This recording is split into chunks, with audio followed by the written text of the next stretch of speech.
It's not as if you guys are creating clouds out of nowhere. You actually target storm systems. If there's no clouds in the sky that have any moisture in them, then we can't do anything. What we can do is tap into what's there and assist Mother Nature. Kind of like a steroid kick for the clouds or something. Exactly.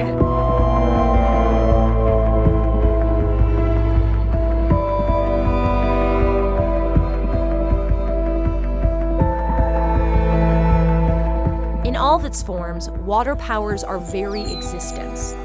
A droplet's epic journey from sky to sea is an elegant loop that sustains all life on this planet. But today, about 1 billion people are living in water-scarce areas. In the United States, there's California, where in one single year, a historic drought cost the state over 10,000 jobs and nearly $2 billion in lost revenue. The effects of climate change and the strain of an ever-growing population have combined to disrupt global water supplies. But what if we could hack into the water cycle and unlock more precious water from the clouds? A decades-old technology, long shunned by science, may hold the key. Since the 1946 experiments of Dr. Vincent Schaefer, we have known that some clouds can be modified through seeding to yield additional precipitation. What exactly is cloud seeding? Cloud seeding is really an enhancement of the natural precipitation process. So basically you're just making the storm more efficient, getting more moisture out of it. Exactly it. To do that, pilots target clouds full of moisture and eject small amounts of an inert chemical. Then, the water in the cloud condenses around the new particles and gets heavy, falling to the ground as precipitation.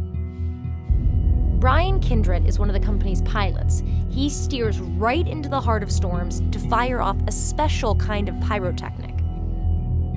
And what's inside of these guys? It's a silver iodide mixture. The idea is that we'll be above some liquid water, and as it's falling through, it'll turn it to snow so it can fall out of the cloud. Since the 1940s, people have been seeding clouds and watching the effects with their own eyes.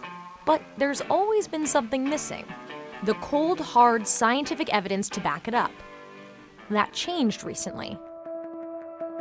In 2017, the National Science Foundation funded a study to determine cloud seeding's effectiveness once and for all.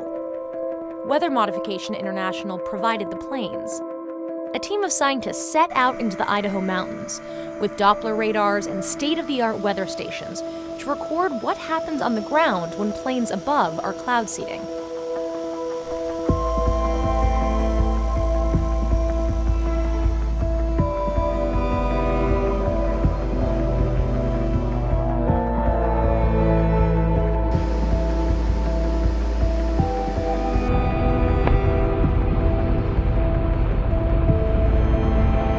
And what did you guys find? The aircraft flies through that, and you can see the ice crystals grow right on the radar, and you can see the snow showers form, and as they pass over the mountain, you can see the snow very visually and conclusively is produced from the cloud seeding aircraft that just flew through that particular cloud and system.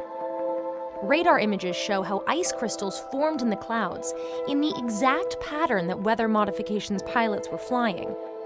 The long-awaited scientific proof that cloud seeding was working had finally arrived. But there's still questions about its long-term effects.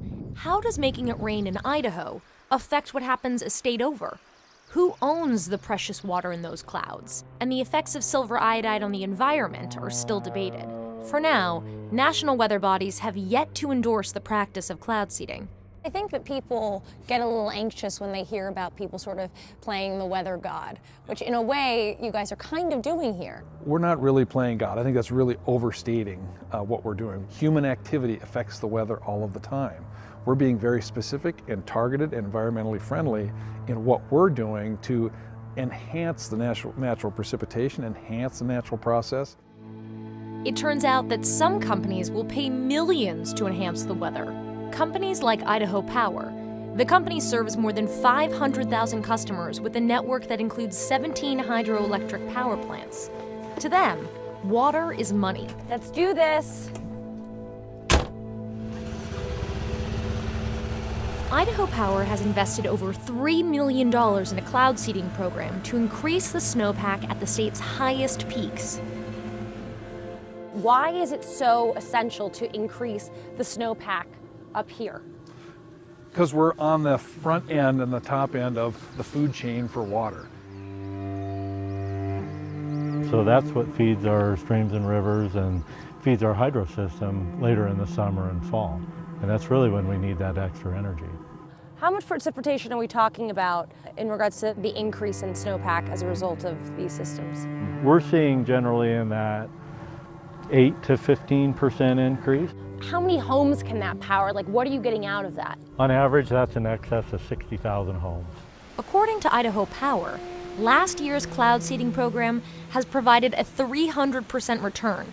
That's $9 million worth of water that otherwise might have never fallen on these mountaintops.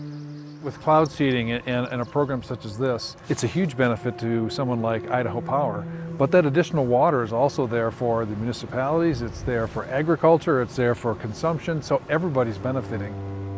Do you see cloud seeding as a potential drought solution? What kind of impact do you think that cloud seeding can actually make? So cloud seeding is part of the solution. It's part of a healthy water management program. We're not going to solve large climate shifts in areas. But if you went back and looked in California and said, if we had an additional 10, 15, 20% of snowpack and precipitation over the last 10 years, what would be the different story that we have now? It'd be significant. Again, man looks to his own efforts to increase the flow of water. And once again, clouds are forming in the mountains on a moist southwest wind.